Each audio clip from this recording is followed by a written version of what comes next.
Thank you all for coming today. I do see some familiar faces, which is always nice to see. So today is our September meeting, and since you're here, we switched back to 7 o'clock compared to our usual 7:30. We may have some late stragglers because that just always tends to happen when we do the shift. But now, thankfully for us, at least I'm very happy about it. The sun sets a little earlier, which I like. I don't like to wait too long to be able to take the telescope outside, but yeah. And today, I don't know if you saw the Facebook post we put on the event, but it's supposed to be clear. So we should be able to do some telescope observing today, which is fun. We don't always get to do that. So here's our agenda. We do a quick welcome, and I'll introduce our speaker today. Then we'll walk through our conditions overview, upcoming events both for UACNJ, which we're a member club of, as well as our own upcoming events. I do have a section on Did You Know? And open discussion, and then of course we'll go outside as long as it's still clear out. Don't jinx us. I know. Actually, every time I've been saying, like, even in our Discord chat, I was like, guys, could it actually be? Will we actually be able to see something? I feel like I'm jinxing it, but I'm just not used to this very optimistic forecast. Just very quickly, for anyone who's not familiar, this is our mission statement for the East Brunswick Astronomy Club. We were formed at the beginning of 2024. We're a very new club, but we meet once a month, typically the third Thursday of the month. And as I mentioned earlier, it's typically 7 o'clock, but during the spring and summer months, we do switch it to 7:30 because of the later setting sun. Great. With that out of the way, I would like to introduce Sharifi Gassel on her presentation, Adventures on the High Seas, Living and Working on the Moon as an Analog Astronaut. And in fact, she had shared a quick bio. So Sharifi Gassel is a clinical therapist specializing in anxiety, life stage transitions, and multicultural issues. She is also an analog astronaut and a NASA JPL Solar System Ambassador, just like me, combining her expertise in mental health with her passion for space exploration. Sharifi is also an amateur astronomer, a dive master, scuba diver, and an artist with the International Association of Astronomical Artists. So with that, I'll switch it over to you if you can share your screen and your slides. All right, I am currently sharing my screen. Yep, we can see it. So we're good to go? Perfect, awesome, and it is full screen, everything? Yes. Awesome, cool. Well, thank you very much for the invitation to come and speak to everyone. It's a pleasure to come and talk to you about adventures on the high seas, living and working on the moon as an analog astronaut. As Isaac said, my name is Sharifi Gassel, and well, my initials there, I'm a licensed mental health counselor, licensed professional counselor, and that's my day job, if you will. And I also kind of found ways to intertwine that with space and with space exploration. So we'll get into all of that throughout the presentation. So let's go ahead and get started. If you happen to, I don't know, you can see my screen in full, but if you happen to see a thumbnail of me, I have my puppy Cosmos, my Greyhound Cosmos in the background. He might stand up from time to time. So in case you're wondering what that is. All right. So a little bit about me. Like I said, I'm a licensed mental health counselor. I have a private practice. I've had a private practice for about 12 years or so, and currently doing telehealth sessions. And how that relates to any of this is that I incorporate that, also being a NASA JPL Solar System Ambassador. And in addition to that, being an analog astronaut. A big focus of my work is under the theme exploring space and inspiring Earth. So I use a lot of what space can offer us. If you think about looking up into the night sky, if you think about space exploration, human spaceflight, any aspects of space, what we can learn from looking up and then bringing it back here on Earth. And my specific angle that I like to really, it's kind of a passion project, is doing that through the mental health and mental wellness aspect of it, and figuring out what we can do to better ourselves, to better our world, our planet, through space exploration. So I have a couple pictures here. At the top is one of the missions that I was on in Hawaii, and we're going to talk all about that in this presentation tonight. And then also at the bottom picture is in the vehicle assembly building at Kennedy Space Center in front of the SLS Artemis 1 rocket before it was launched. on its way to the moon. So my website, and you can have this at the end also, and I'll take questions if anyone has any questions. We'll hold them till the end, and then I can go ahead and answer whatever questions you might have. But in case you're curious, my website is bluemarbleproj.com. Blue Marble Project was unfortunately taken, so this is the next best thing. So an outline of what we're going to talk about today. I'm going to give you kind of an overview of what analogs are. So you might be familiar with what an analog astronaut is, you might not, but we're going to learn all about it. And then a little bit about my specific mission that I was on a couple of years ago. And then also some of the research that was done on the mission, my own research, I'll give you some highlights, and then some of the other research from other crewmates that were on my mission. So I'm not going to get too heavy into my own research because that could take forever. If you do have any questions about it, like I said, you can feel free to visit my website, send me an email, whatever, with any other questions. And then also we're going to end on next steps and looking ahead. So Astronomy Club, I'm also the vice president of an astronomy club in Central Florida, which is where I am coming to you from right now. So obviously obsessed in looking at the night sky. So this is a really neat view of the night sky in Hawaii, in the big island of Hawaii, and the Milky Way was just spectacular there. If you ever get a chance to go out, if you haven't already, and look at the night sky from Hawaii, highly recommend it. So we're going to touch on a little bit of terminology. As you know, with many space things and NASA things, they like abbreviations and acronyms for things. So I'm just going to give a few just to get you going with that. So analog astronaut, you're going to hear that quite a lot. HAB, short for habitat. I might refer to a lot of the habitats as HABs just because it's shorter. And EVA, extravehicular activities. More on that in a bit. So high seas. The mission that I was on stands for Hawaii Space Exploration Analog and Simulation. So for short, HI-SEAS. In the right, you'll see 4 pictures that I've found. And these are 4 pictures of different habitats. Technically, the top 2 are the same habitat that are found all over the world. So there's HABs that are in underwater. The top 2 are HABs that are in the Florida Keys. And this is Nemo and the Aquarius habitat, where NASA astronauts and also the European Space Agency astronauts will actually train before they are sent to space on a mission. On the bottom left is a habitat in Antarctica, and on the right is the habitat where I was at. All right, so why does all of this matter?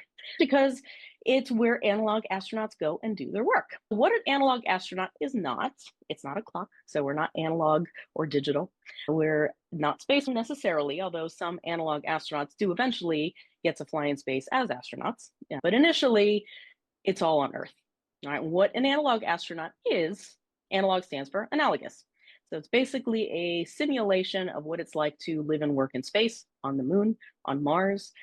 And we're researchers. We do some kind of research, whether it is scientific research, microbiological research, whether it's engineering research, whether it's something, it could be artists, it could be writers. Basically looking at what it's like to be on another planet or being in long duration spaceflight. The map on the top left is just a really small sampling, this is much bigger now, of where habitats are located all over the world. And the bottom left is a picture of one of the many analog habitats that NASA has at Johnson Space Center. So the HAB that I was assigned on a mission on, and we'll get into a little bit about like what the mission was and everything, but where I was sent was the big island of Hawaii, which sounds awesome. And it was. So we went to Hawaii, and if you're familiar with the big island of Hawaii, there's Mauna Loa, and then there's Mauna Kea. And so our habitat was located on the rocky slopes of Mauna Loa at about an elevation of about 8,200 feet. So about halfway up of Mauna Loa, and you would see this white dome, which you've already seen in the previous picture, that's just kind of hanging out on the side of Mauna Loa volcano. So you get the call or you get the email saying that, cool, you're invited out to come to HI-SEAS and to live on one of the world's most active volcanoes with 6 strangers for a period of 2 weeks. So off I went to Hawaii to live in isolation with people I did not know, and I got to know very well by the end of this. So basically, we were simulating what it would be like to have a mission on the moon. That was just what we chose. And so the reasons for that, it kind of depends on the research. Some habitats choose to simulate Mars, some habitats choose to simulate the moon, and some choose to simulate while you're actually on the spacecraft. So this is what our habitat looked like, and kind of a cross section of it on the right-hand side on the top. It was 2 floors, A lot of the habitats will look like this because they are structurally sound, especially where they're located. You can kind of tell that we are in the middle of absolutely nowhere.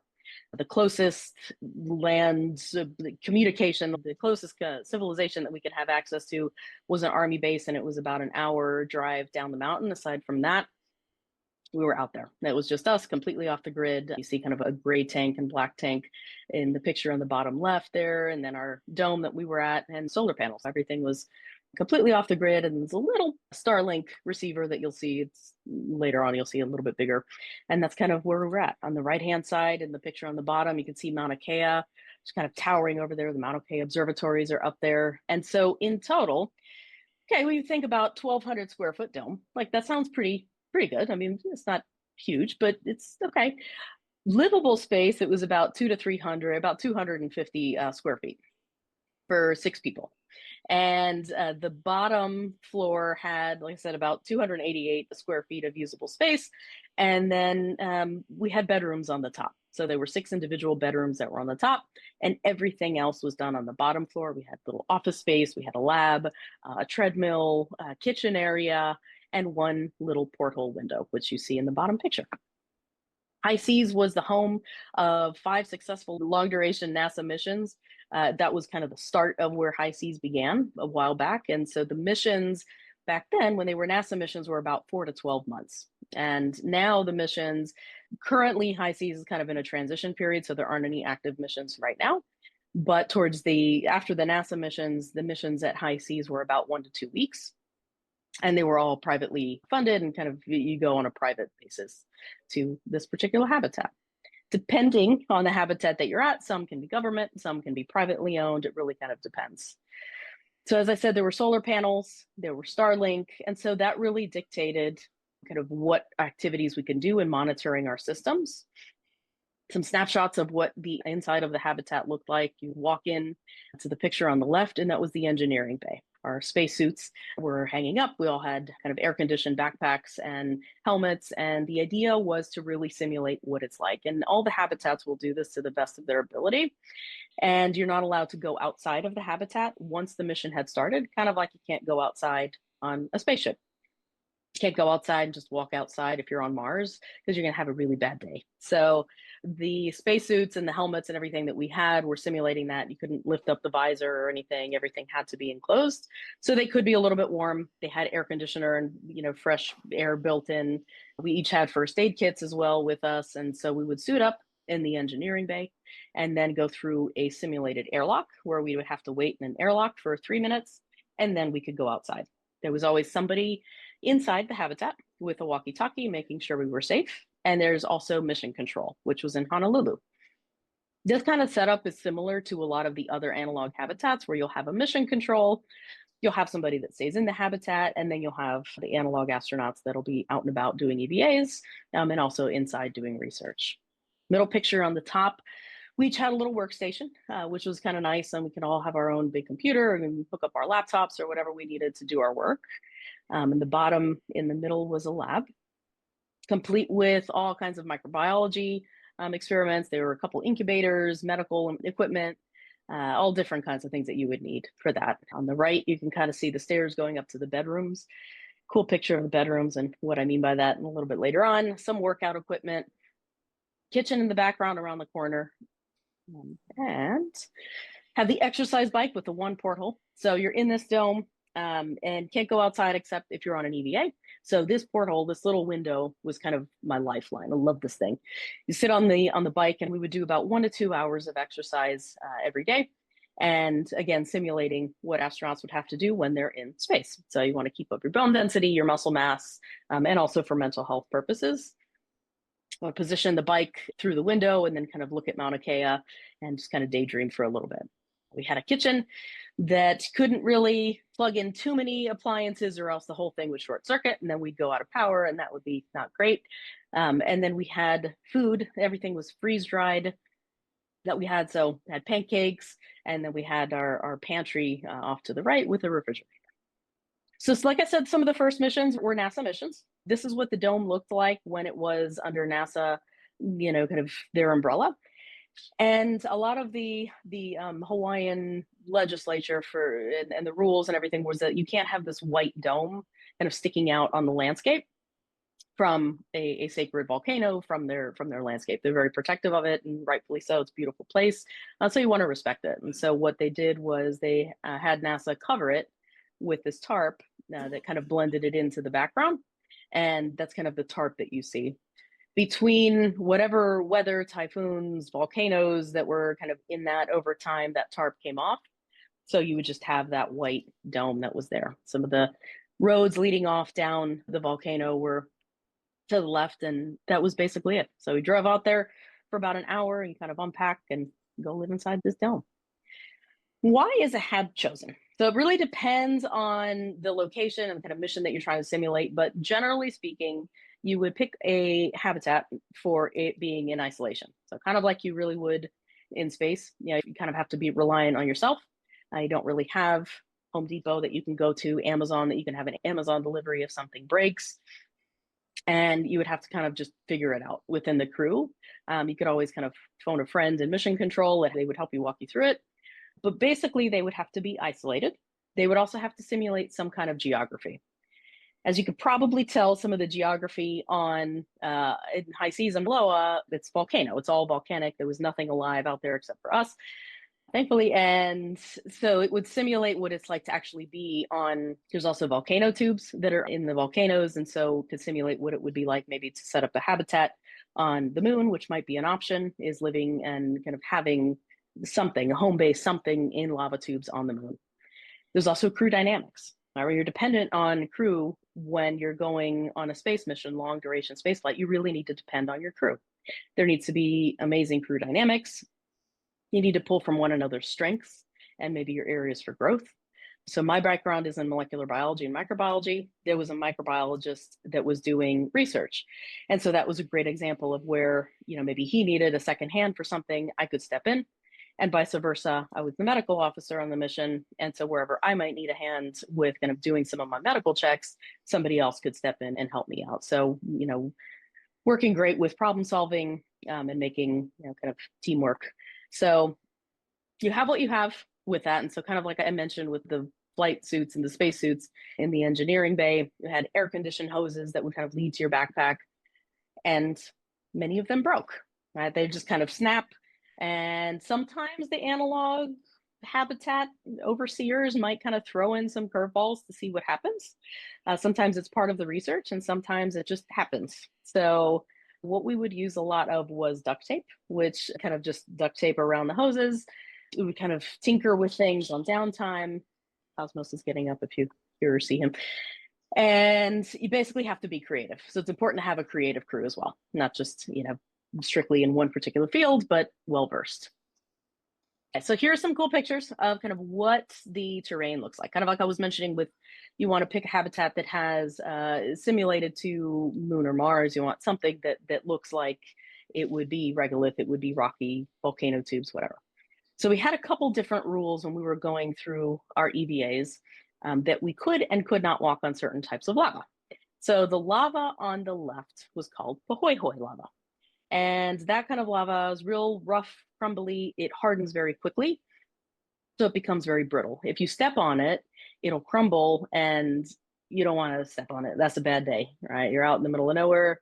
You don't want to be stepping on crumbly lava. And then on the right, you have, I got that backwards. You have lava on the left and then pahoehoe on the right. And so the pahoehoe on the right is the slower cooling lava. That would come out and then it would just slow cool. So you want to be walking on the pahoehoe lava, which is on the right, and then the lava, you don't walk on that one. So that was kind of a little thing that they did. And in the middle, you could see behind me was a lava tube. All right, it was like kind of this pit into, you know, the depths of who knows where. And so you have to be careful when you're kind of going on these EVAs, if you're doing research, kind of going for an explorer, that you just kind of watch where you step. So with that said, obviously, the setting is a little bit different for playing a low game. Sometimes I do this with like live audiences in person. I can see what people are saying, but I want you to think for yourself. Do you think this is Earth, Moon, or Mars? Okay, so if you think this is Earth, maybe why not? Do you think this is the surface of the moon? Maybe why not? Or maybe Mars? Okay, so if you have your answer, just think about it. So this one, what do you think? Earth, Moon, Mars? What's different? What's the same? Maybe it looks familiar, maybe it doesn't. And then how about this one? Earth, Moon, or Mars? So you can kind of see where there would be some overlap with them and how they would look similar. I'll go backwards. This one is in Hawaii, so this is Earth. The second one is Mars, and then the first one is the Moon. Okay, so some similarity, and I just kind of made them all black and white for this purpose. So you can see on the right-hand side, this would be a similar type of setup of what a lava tube might look like if there is a colony or something on the moon later on in the future. They could be bigger or smaller. This one we called the chapel. We nicknamed it the chapel because it had like this big chapel-like structure in the top, and you can kind of walk through it and hike through it. The entrance to it is the picture in the middle on the bottom. And the picture on the top left would be images that were taken of different lava tubes on the moon. Again, some similarities with the terrain. You would have big plains of basalt lava on both. The moon has magma at its core, although it's not active. And then lunar regolith, which is basically made of the same type of things. There are some differences, but for the most part, there's a lot of overlap with them. So those are some of the reasons why you want to pick the habitats that you do for analog missions. Okay, so our crew, I mentioned a lot about team dynamics and how it's important to have a good crew, well-versed. And in the beginning, I also said that we were strangers. Complete strangers, never met. The first time that we all met in person was at the airport in Hawaii. We had 2 Zoom calls ahead of time, or about 30 minutes or so. We kind of just got to know each other and just kind of got a feeling for one another. This is something that with crews that are actually going to live and work on Moon, Mars, and join the astronaut corps and that type of thing, there's a lot more research done as to personalities, who you're matching up with, a lot more done than putting 6 strangers in isolation, because that could not be a good thing. For us, it worked out, fortunately. So we have the chief scientist, vice commander, communication officer, chief engineer, commander, and medical officer. And I'm like little tiny thing in proportion, I'm leaning sideways because it's very steep, but anyway, it's a funny picture. So that was us, and it was a crew. So 2 of the crew were from Belgium, and the rest of us were from the United States. And we all had all different backgrounds. So it was a really cool way to notice kind of how differences in people and how different backgrounds can really kind of play on each other and come together for a greater purpose, which was the success of the mission, basically, and kind of learning each other and kind of having a learning curve with personalities and communication, all these different things that really are important with selection for crews for any type of analog mission or the real deal. So the name of our crew was Lokahi, which means unity in Hawaiian. And we chose that name, just seemed like a good fit, and we all kind of loved it. And this is our mission patch. It was part of the Euro Moon Mars International Moon Bee Alliance. And so that's kind of short, again, abbreviations, EMMIHS 23. I was there in 2023 in October, so it'll be 2 years actually coming up not too long from now. Each crewmate in our particular habitat brought along 1 to 2 sets of personal experiments. And we also had different tasks that had to be done in the habitat every single day, depending on our role. Some of the experiments were part of the schedule that was part of the lab or part of the hab. And then, so for example, Pero, which is seal, a little white seal, like an Arctic seal, that was in the bottom right corner. And it was an animatronic developed by the Japanese Space Agency. And JAXA put a little model of it in the habitat. And then we were part of our tasks was that we had to play with and interact with Pero every day. Part of this might be, well, depending on what our vitals were before playing with Pero and after playing with Pero, did our blood pressure increase, decrease? Did our pulse rate increase, decrease? And so kind of using that, would this be something that you would want to incorporate into crews that are going to space for long duration space flight? Do you want to have some kind of an animatronic that might simulate having someone like Cosmos or whatever animal? There were little kind of sensors and stuff that could sense light and movement and everything on Pero. So it was kind of neat, to see that. One of the experiments that I mentioned was a microbiology experiment. And also one of the things that I said was the incubator. So the incubator was one of those things that kind of just, gave us a curveball, and the incubator decided not to incubate. So had to get creative with how do you fix the incubator with all the tools that you had in the habitat. And it was like we pulled out the incubator, set up like a fan and a heater and another thing, and it was a whole thing. And eventually we got it to work, and it grew a bunch of fungus, which is not what we were going for, but whatever, that's part of it, right? So There was also some Artemis hardware that was being tested in the second picture there from the left. And that is actual hardware that was used in Apollo missions to measure different light measurements and imaging. And then they're using a similar thing for Artemis that they were testing out. And then daily medical checks. We had daily medical checks, and that was part of my experiment. And then we also had a secondary experiment that was art related. So I'll mention that very quickly in a minute. So real quick with the research that I did, my research was called The Impact of Crew Isolation and Lunar Simulation on Human Behavior. In a nutshell, what I wanted to do was see when crews are in isolation and you have a lot of your creature comforts removed, what happens to mental wellness? Okay, so different basic needs like food, hygiene, fun, social, sleep, and job satisfaction. I measured all of them using a Likert scale. And every day I would sit down with the crew, have them rate kind of how they were doing on a scale of 1 to 10, 10 being awesome, and 1 being not so great. See how they were doing with each of these measurements. And because it couldn't be a true experiment, there was no control group, and it was a very small sample size of 6, n equals 6. I had to do a pre-test, post-test, quasi-experiment design. It got kind of a best fit line with this.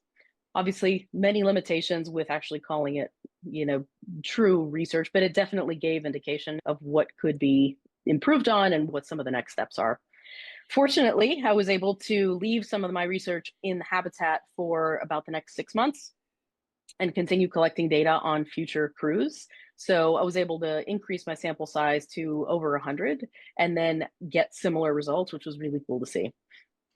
In summary, with the research, I noticed that the job satisfaction was the thing that kind of took the greatest negative hit. So having a purpose, having a reason for people to be connected and clear with their job, whether it's their own experiment or whether it's the task that were in the habitat, that was something that really affected mental wellness the most out of this setup, right? A lot of variables with this. So, but here it's kind of neat of what we found. And then sleep was actually the one that had the greatest positive change. So I don't know if it's just that we were tired by like day 3, but our sleep improved. And probably a combination of being more comfortable with one another. We're physically exhausted, but sleep did get a little bit better. All right, so I mentioned a secondary experiment. So part of it wasn't quite an experiment. It was more of a project. I partnered with the Space for Art Foundation, and a mentor of mine, Nicole Stott, kind of partnered to create an analog astronaut version of her spacesuit that is with Space for Art Foundation. Highly recommend checking them out.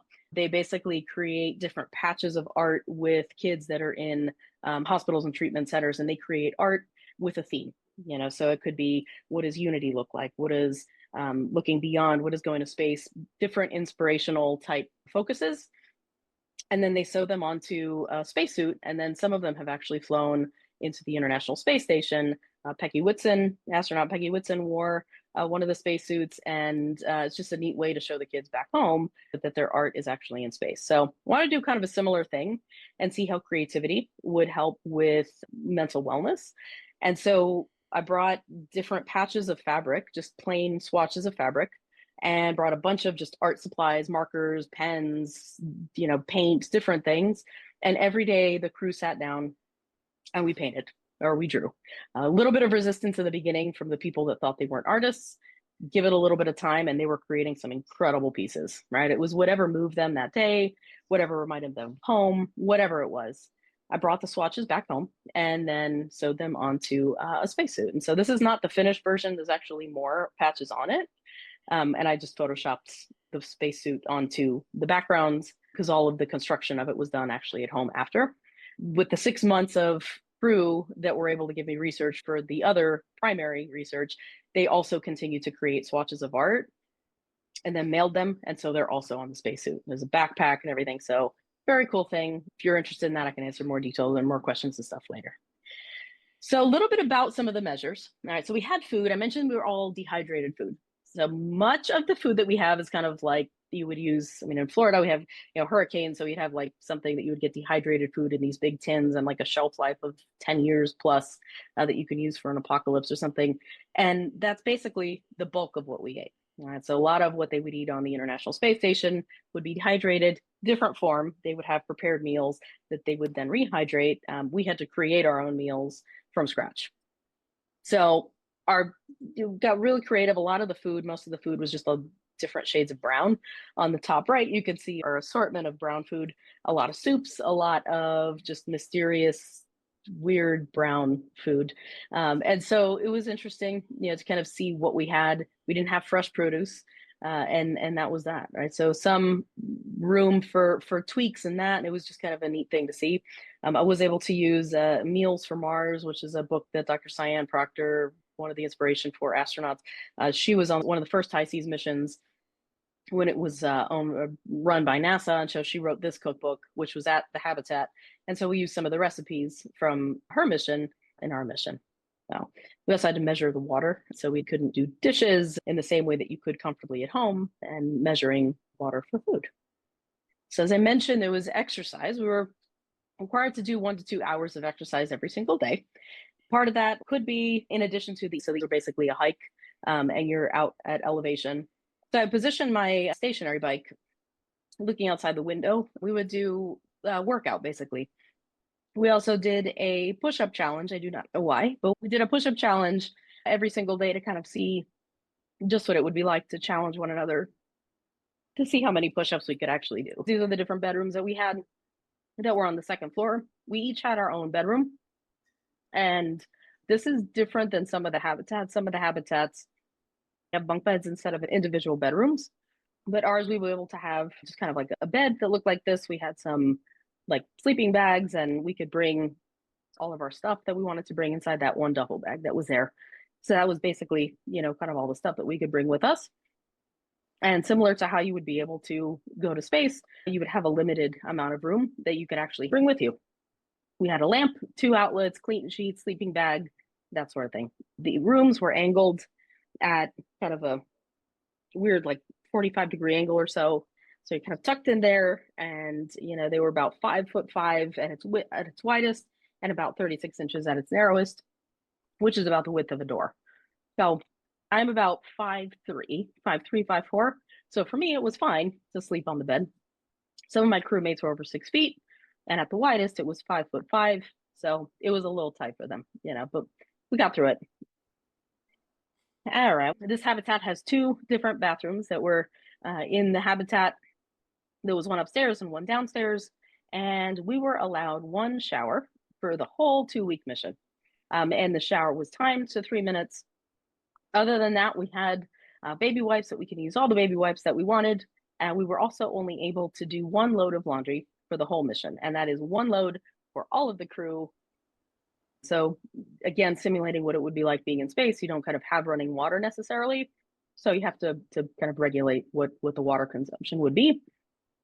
The bottom toilet actually was not working. So they were all compost toilets, and the fan on it wasn't working. So again, one of those curveballs that you have to navigate. And so without getting into too much detail, there was a lot of, Febreze involved. And the lab where I was at was just across the next little corner. So these are the lavatories, right? Real world stuff.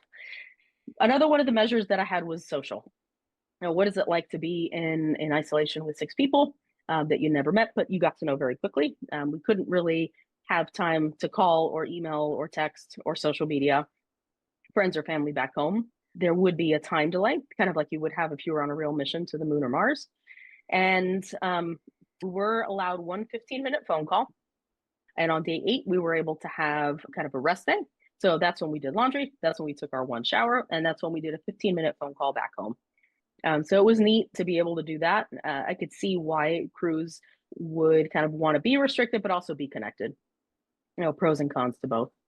So we did have a kind of a funny crew and did some, moon ballet and whatever. So job satisfaction, this was the measure that I mentioned, kind of took the biggest hit. And it had a lot to do with if the personal experiments worked or not necessarily that, our own happiness of it. It might've been just that the experiments weren't working, something beyond our control. And that really kind of played a role in the mental health. And then where crew strengths overlap where we can help one another and kind of help one another fill in blanks for each other.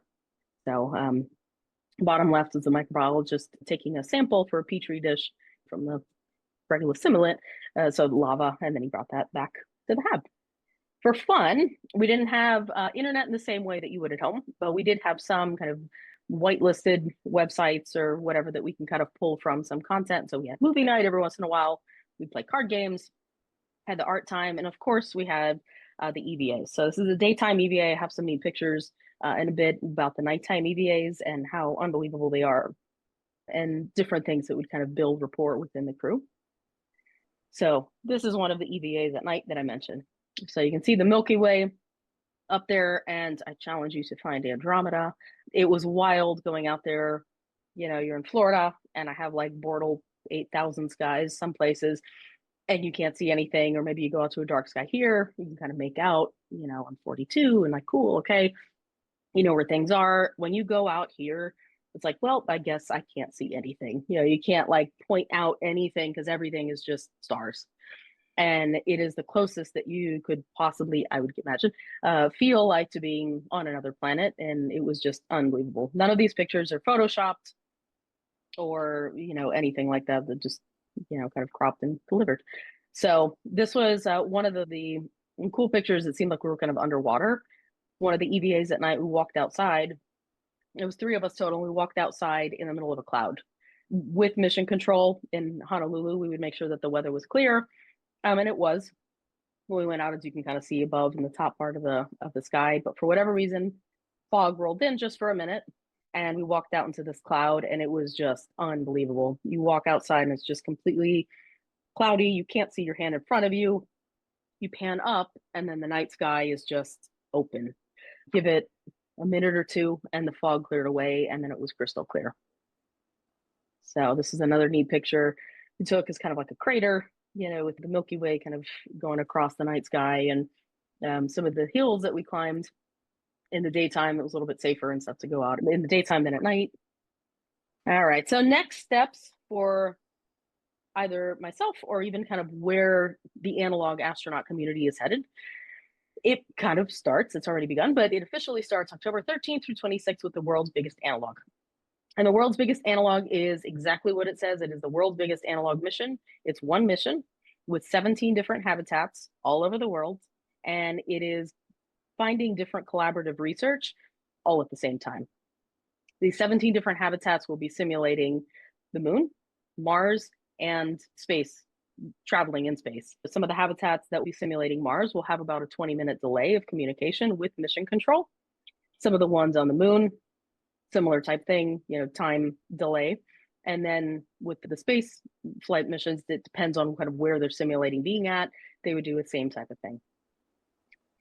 So these are, I don't know if this is all of the habitats, but there are 17 total, and this is a map of where they are at. So you can see how they're all over the world, right? It's very cool to be able to have an analog in Australia happening at the exact same time as one in Brazil, as happening at the exact same time as one in Arizona, and, you know, in Africa and India and Europe, etc. So these are all the different ones. If you're interested, go check out worldbiggestanalog.com, and they have all the information on there. Some pictures that I just took. This is not all of the habitats, but some pictures that I just snagged from the internet from the different habitats. So the MDRS, Mars Desert Research Station, is out in Utah, and they will be there doing a mission. Same thing with Lunaris in Poland. They will be doing a mission. And then one in India that will be doing, that is a habitat. And it's in the Himalayas, which is actually really cool. And then also in Jordan, the Wadi Rum for MENA, that's their first mission, I believe, the first analog mission. So it's like kicking off their program. Some in Africa. There's a couple in Africa. There's also one in Adelaide in Australia, and then one in France. And this is an inflatable habitat. And there are a ton more. Like I said, there's 17 of them. And they're all kind of, you know, different flavors of this sort of thing. Mission control will be in Austria. Mission control is in the Austrian Space Forum in Vienna, and that is MICO-V, so Mission Control Vienna. And this is what mission control looks like. So very excited that I was chosen to be part of mission control for this one. So I will be headed to Vienna in a couple of weeks to be part of mission control and help see what we can do. Right, I'm going to be the logistics side of things with this world's biggest analog, and we get to kind of have the different research going on, communicating with them. The idea is that the analog environment be kind of unified in some way, so we're not duplicating research. So my research might have already been done 4 other times, we want to put it into a central database so that everybody, all the researchers can kind of pull and see what's been done from the archives and then expand on that research for future missions. It can also be partnerships and collaborations with NASA, ESA, JAXA, different space agencies to have kind of a standardized analog archive and then use research from that for their own purposes as well. So like I said, the Austrian Space Forum, where mission control is going to be, it is a private research institution, and they're in Vienna, and they work with different partnerships with European Space Agency. And so this is one of the research projects that they have going on with ESA that is a treadmill facility, and they have that on site. And so they have a network, and they just kind of have different research going on at different times, and this is their involvement with the world's biggest analog. So that is the end of this presentation. I have questions and outtakes in this slide. If you're interested in learning more about my work or what I do, feel free to visit bluemarbleproj.com. I have a lot of really neat images, photos, articles, all kinds of things. With this, more about my research, and then also an Instagram at bluemarbleproj_, growing that site.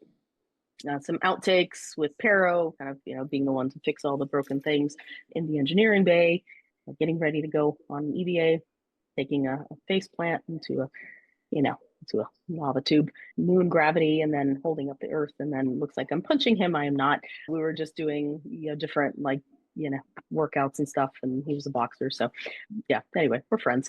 So that's that. So I'm gonna minimize my screen and stop sharing and answer whatever questions people have. Thank you so much. Yeah, thank you so much, very welcome. Sharifi. That presentation was awesome. Good luck. Yes. Thank you. Best of luck to you in Vienna. I'm curious, did you have to do any sort of training to be on the mission control side of things? Absolutely. We are currently doing it. There's a ton of training. We have 2 Zooms ahead of time that there's training. There was testing done. We have to actually take a test. We have to learn material from all of the 17 habitats. They sent us blueprints for it, all of the specs for them, kind of who to call in case of whatever emergency. It's a lot of training. And we have another training next week, and then, get set up when we're there. So yeah, absolutely. Nice. And I do want to recognize folks joining us on Zoom. Thank you so much. I see 7 attendees, which is great. In fact, I do see a question from Kim. Is there a preference for rehydrating a prepared meal versus being able to build your own rehydrated meal? That's a great question. I would imagine that when they're in the International Space Station, the meals are prepared with very specific, they're done by a nutritionist or a dietitian at Johnson Space Center. And the meals are prepared, and then they are dehydrated. Then they are kind of vacuum sealed, packaged into a cargo resupply mission. Kind of like just a few days ago, there was a resupply mission that was launched to the International Space Station with food for the astronauts. It's done, they're all prepared. The monitoring of the nutrition is much more stringent than if you were to do kind of building your own and making your own. So I would imagine that if you have a recipe that's maybe kind of predetermined, that for longer term, you could take the canisters of dehydrated peppers, onions, eggs, butter, milk, whatever you need, all the ingredients, and then follow the recipe from the dehydrated food to create a similar nutritional full meal. If not, then you can kind of start lacking some of that if you kind of do your own thing. In our mission, on average, we each lost about 10 to 12 pounds because of that. So it's definitely a place where, for the real deal, it has to be, kind of watched and monitored a lot more closely. But yeah, great point. Any questions here? Charlie? What did you find was the greatest mental stress for the astronauts in general? 6 strangers and isolated for 2 weeks. What had the greatest effect on them, the negative impact on them? It probably depended on the person. I think for the most part, it was probably the frustration if things didn't go right with the experiments. For example, when the incubator broke, like I mentioned, that would have been a frustrating point because from day 2, that person's experiment wouldn't work for the rest of the 2-week mission. And so that could create stress. Obviously, there's an interpersonal kind of thing that could come up. We had a great crew, so we did get along very well. When you do take personality inventories and everything ahead of time to make sure that you're going to be compatible. But I could see where if a crew is not matched for that, that could be a thing. And kind of getting to know one another, and that would be a stressor. I know that sleep was a big stressor for a few of the people. We were at elevation and with doing so much physical activity, that was a stressor for some of the crew, and not getting adequate sleep, they just couldn't. And so that was a thing that was stressful for them as well. All right, one more question from the chat from Nicole. The world's biggest analog, what is it trying to determine, and how could this information and research impact us in the future? That is a great question. So WBA, it's determining kind of a standard template for future research of, like I said, what's going to be in like the archives of figuring out standard procedures. So whether it's, getting everybody on the same page, because right now the analog of astronaut world and the community is kind of like, this habitat does this one does this one does this one does this. And so a lot of the research wants to unify that, so we're not stepping on each other's toes and kind of getting on the same page to add and grow the community. And then, as humans continue to become an off-world, species, whenever that might happen, some of the research from this could be used for that, like long-term. And so that would be something that, what do we learn from missions like the WBA? It's going to be maybe messy in the beginning. And then how do you kind of work some of those things out to then apply to future global analog missions, and then to long duration spaceflight? Yes. During your the simulation, do you have any like moments or like a moment, like a day where something like really memorable happened, like a favorite like memory throughout the experience? Yeah, for me, hands down, without even having to think about it, was the night sky. Genuinely, it's actually applied to another analog in the MDRS one in Utah as an astronomer because of that. And just as much time as I could get outside in a dark sky, like completely pitch black, I will never get that out of my mind. That was just the most incredible thing in the whole world. I could have been out there and they would have had to like drive me back inside. It was incredible. So yeah. How did it feel coming back to Florida night skies afterwards? No, please. like I Trust have an me, we get image. New Jersey. I have an image from my backyard, or in I don't even know how many months now. We have our club has a remote observatory in Rockwood, Texas, and I'm like, Nice. where can I get time in that? Like Bortle 2 skies, like but, yeah. Very cool. Any other questions here? Yes. Inside the habitat, how do they differ between Moon and Mars? Is there any difference? It would depend on just kind of the choice and the focus of the experiments potentially. So we had someone testing Artemis hardware, so we wanted to pick Moon for that reason. If someone wants to simulate a delay, maybe a 20-minute delay, then they would possibly pick. But a lot of it would have to do kind of what they're trying to simulate, whether you want to do Moon, Mars, and kind of what the experiments are behind that. Okay, thank you. Mm-hmm. And I do see another question in the chat. Did any of the tall people end up deciding to sleep on the floor in the main hab just to be able to stretch out? Not that I am aware of. So a funny story about that is the first couple of nights I had one of the tall ones on like behind me, and I'm all like tucked in. It's great, a little short, fine. And he was like 6'4" or something. And in the middle of the night, I just hear like bang, and just he smashed his head into the wall. He's like, sorry. Just apologizing, but that I'm aware of. I was just like sleeping in fetal position or something, but I don't think we didn't like see anybody in the habitat. That would be a good idea if it came to it. So. Any other questions? Last call in the chat for any questions. Okay. Not seeing any. I thank you very much for your very interesting presentation and for You are spending very time welcome. with us tonight. Thank you. Absolutely. Thanks for the invite. How's that? That was pretty cool. As if you ever needed another reason to go to Hawaii, right? That's incredible. Just seeing. Our layout up there for a while. Well, I think even in the event description, she described it as an active volcano. So, yeah. This, all of this, rock. I'm sure that they were monitoring that pretty closely. Big shelter, you have 5-inch. The geological surveys monitoring that like a hawk. Yeah. Mauna Loa is the other one, right? That's the one that. I believe so. I guess that one was. Cool. I'll just rush through these because I do want to get outside. In fact, the ISS is supposed to be going by at some point soon, I think within the next 10 minutes or so. So we'll try to get through this pretty quick. It's clear. This is stellarium. We might be able to see Saturn depending on how low it is to the horizon. Granted, we're surrounded by trees and houses, so it might be a little difficult, but we'll do our best. However, I don't think it'll be out until 4 o'clock in the morning, so we won't see the moon currently. And yeah, 8:10, so 7 minutes. In fact, if anyone has the Spot the Station app on your phone, you can pull that out and get prepared and make sure you share with others that are here where the path should be, and you should see it zoom by. Has anyone seen the station zoom by overhead? Nice. Very cool. All right. Of course, we are a member club of the United Astronomy Clubs of New Jersey, otherwise known as UACNJ. You'll find our logo and link on their homepage under Member Astronomy Clubs.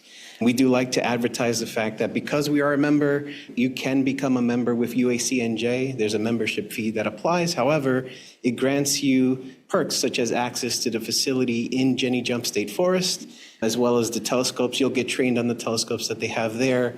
It's a really nice perk. If you have any questions, let me know. I'm happy to give you additional information regarding that. Or you can, on the slides, click on the link or scan the QR code here. And because we are a member club, we do like to advertise their events. They have events every Saturday evening. These are the next 3 that they have: Anatomy of a Star, Echoes from the Sky, and What's Up in October. And in fact, free public programs end at the end of October, so we are running out of Saturdays to go up there and be a part of their public program. So I would highly encourage you. Now that it's fall, the weather is great for taking a look. So I highly encourage it. Here are our upcoming events. We will be at Milltown Day, which is fantastic. This is our first for our club. We'll be there on Saturday, September 27th from 10 to 3. We do have some freebies that will be given away, and we should be able to do some lunar and solar observing. I have my Sea Star that we'll be using for that. East Brunswick Day will be there as well. That's Sunday, October 5th from 12 to 4. Freebies and solar observing, weather permitting, of course. That'll be at the Community Arts Center. 721 Cranberry Road. Yes. And really quickly, we do have our next kids club meeting. We tend to do one every quarter. The next one will occur on November 20th here at the library. However, we are inviting anyone who has children and want to participate. We'll be talking about constellations. Please sign up for our newsletter. You'll see the slides as well as the contact information to send that in to Christy, who manages our kids club meetings.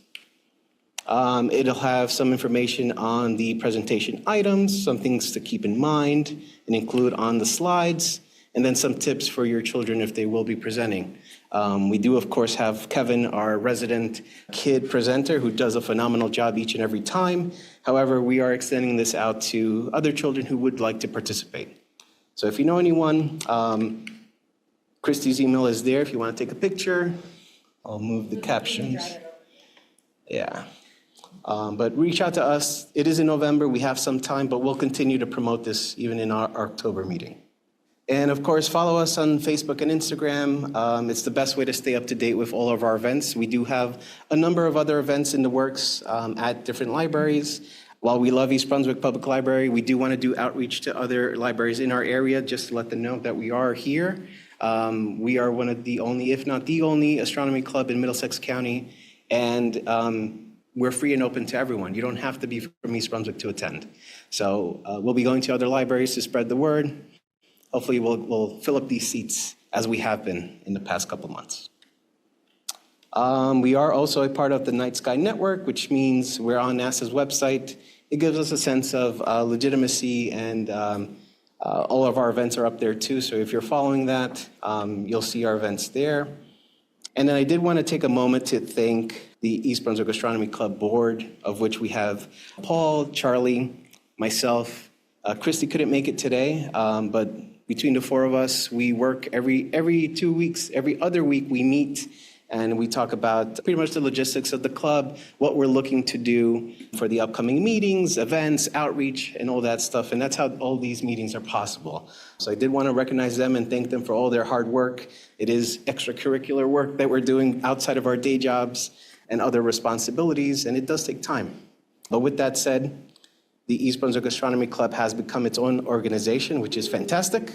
We are currently awaiting 501c3 status to become a nonprofit. We have not gotten confirmation yet. However, with these meetings, there are things involved such as insurance and other things that will come up as we look to broaden our reach and do bigger and better things.